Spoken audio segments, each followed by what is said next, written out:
Amaloko abafande mmere batukuma tunabakolera okujja abakunalya mmere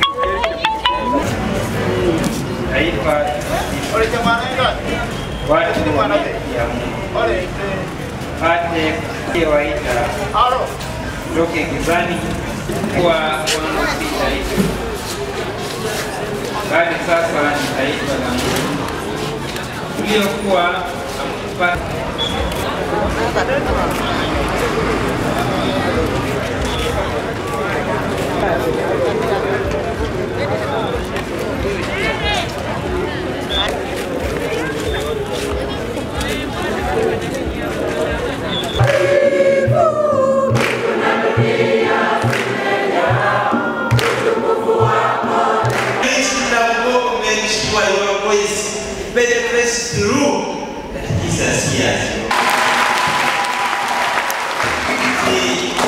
when this man was called, it was like a dream.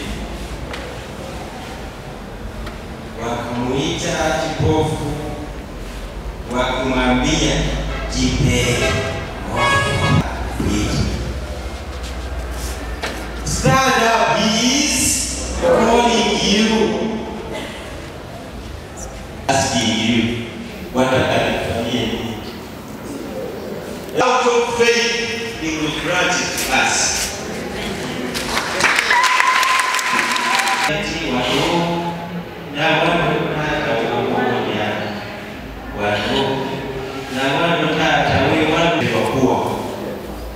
Money is not enough. On top of money, ask for more blessings.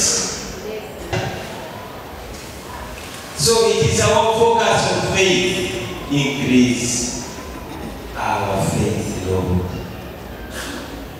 This man, although he was a beggar, he knew what he can ask from Jesus, which other people cannot give. Others give money, ask the Lord. I will then make a new fire. That's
kuki kubantu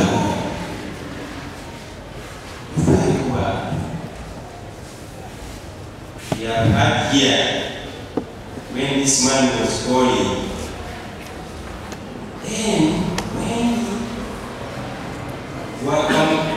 wakamkemea hali anyamaze, lakini alizidi kupaza sauti na kuita, mwana wa Daudi unirehemu. This man was shouting, but other people were not accepting him to shout for them.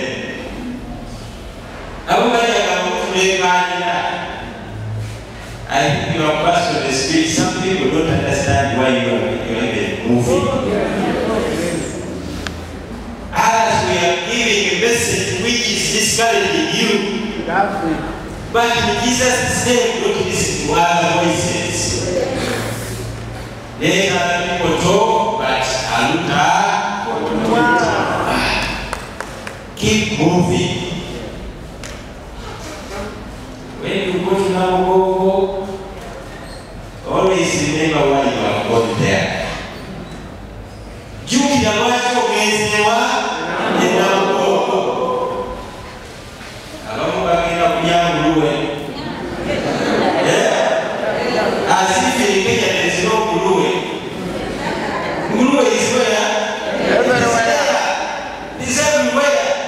In Uganda it is there where you have been. When you need to eat it, you will go back and eat it. This journey is a journey of faith. Luno lugendo lwa kolaji lwa kisa tokulebeza kugenda kuyambisa gundi togereze na mugongo kunywa mwenge gyobadde wabadde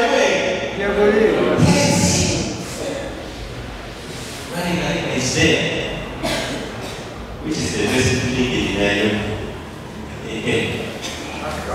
That's it. They are big that's in Nairobi. When it is there, in Namugongo, you are not going there to drink. You are going for prayer. Don't lose the focus. Many people will be there making funny noise. But are busy, active, working. Remain focused.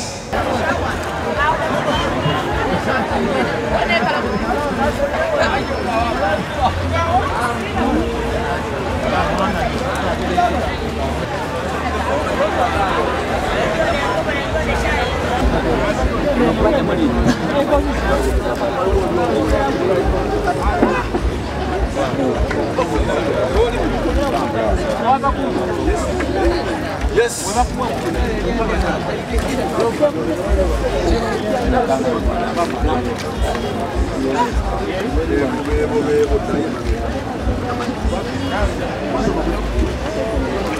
Tunahitajia mwao kutunza msawani.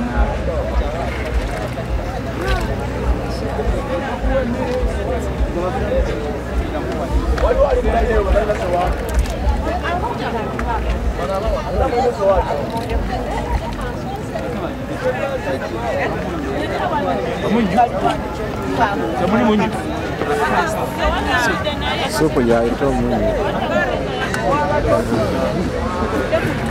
Supo mwisa mwenye.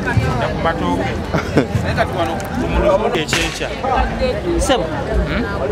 Mazewo muda. Sikiwe bijanjalo. Akonga kachali. Seko lumonde. Ati monde yasolo muli echencha Yasolo muli echencha ku buji.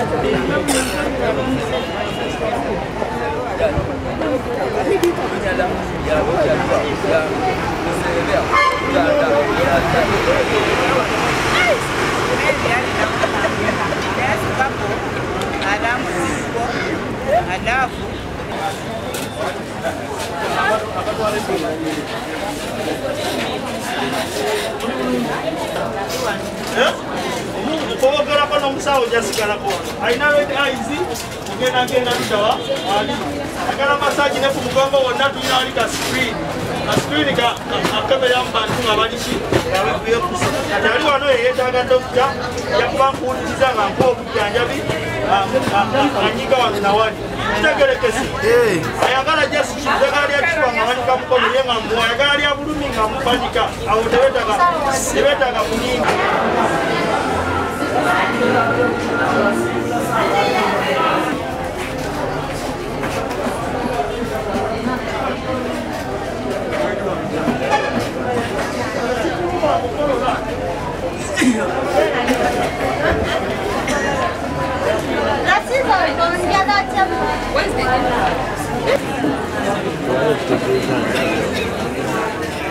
Fida, natoina lisansi.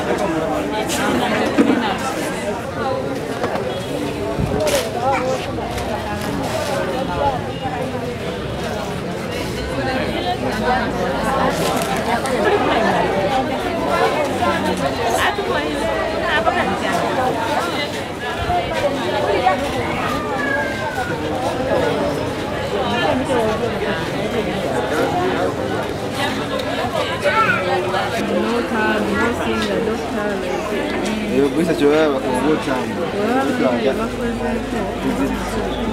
baba bengakwenda naye bw'oyambala silipa bifumba mu bigere ne bisala kati onoonya engaata eri kamfati oba oyagala kutambula.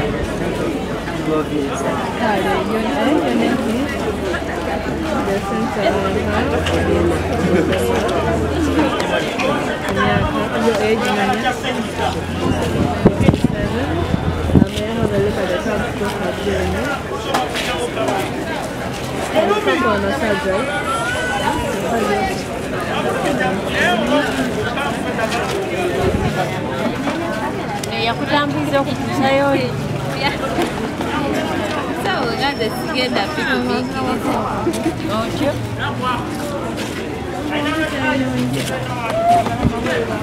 Akuleka agali okuyetewa sekodamu agali kemukene ate.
naye nga kunze ndulabe nga siruwanvu nnyo viiridde Bunyiri disitulikiti parishi y'Ebusowa sabusenta ndifakulya tambudde ennaku lya okuva e Bunyiri ni wano Mukono St. Paulo omwaka ekimpaniza okutambula omwaka guno omwaka ogwo natambula naye ekizibu nali mulwadde naye obulwadde obwo bwagenda omwaka guno waliwo ekizibu kyendina naye nsaba Mukama Katonda kyemmanyi agenda kinkolera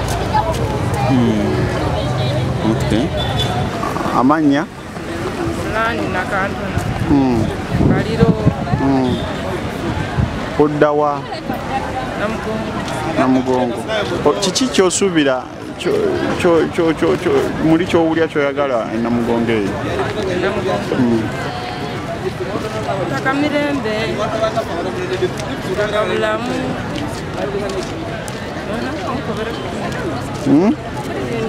Naye ng'onaatuuka?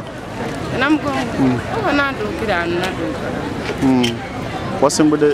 Wasimbula ddi okuva gy'obadde?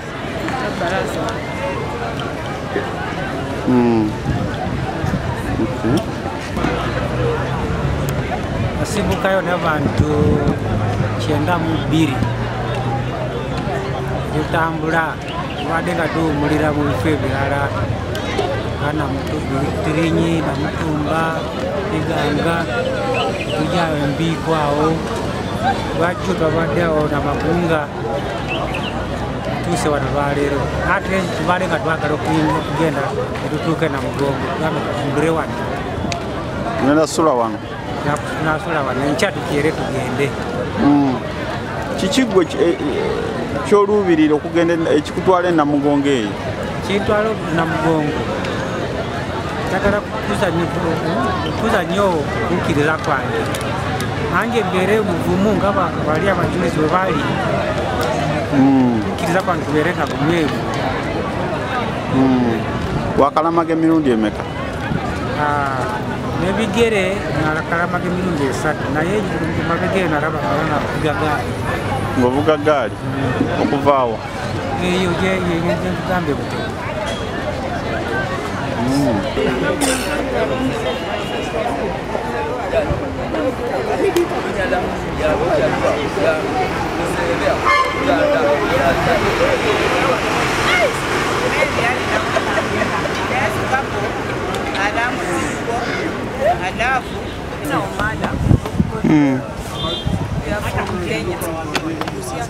Sauti Bungoma Diocese. Our intentions are many. Everyone has their intentions. So that God can answer them. That is why we are working. In case your voice. Our intentions, everyone here has an intention to tell God to answer it. Yes, you repeat. I walked because I wanted, there are some intentions that I want to tell God to answer that were difficult. So I took a big step so that God can answer my prayers. The prayers that were difficult, that were not answered by just mere prayers and fasting. Is it your first time to walk? Yeah, it is my first time. About going to Namugongo, is it your first time to go there? It's my first time to go to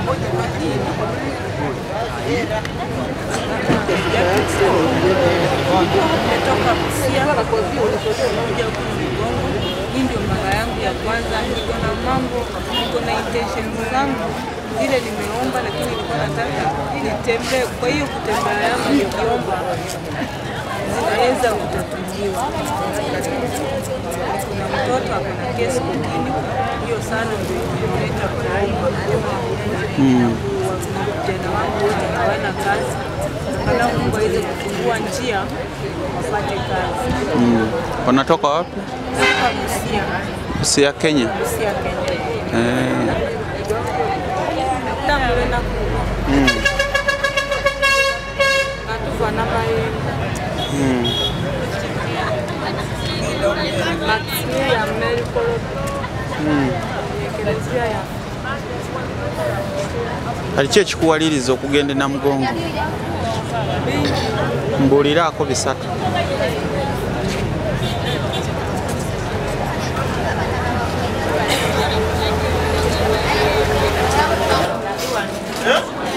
Omukobogerako n'omusawo gyasigalako alina red eyes ogenda ludawa ali agala masaji ne ku mugongo wonna tulina ali ka screen akabera mu bantu nga baliki abekuyekusa kati ali wano yeyeetaaga dokita yakuba nkuwuliriza nga nkuwa obujjanjabi anyiga wano nawali kitegerekesi ayagala jasitagala lyakifa nga banika mukono ye nga muwa ayagala lya bulumi nga mubanika awo tebetaaga kunyinga tubadde n'abantu abali abakumuziga mu 14 kati wesatu n'14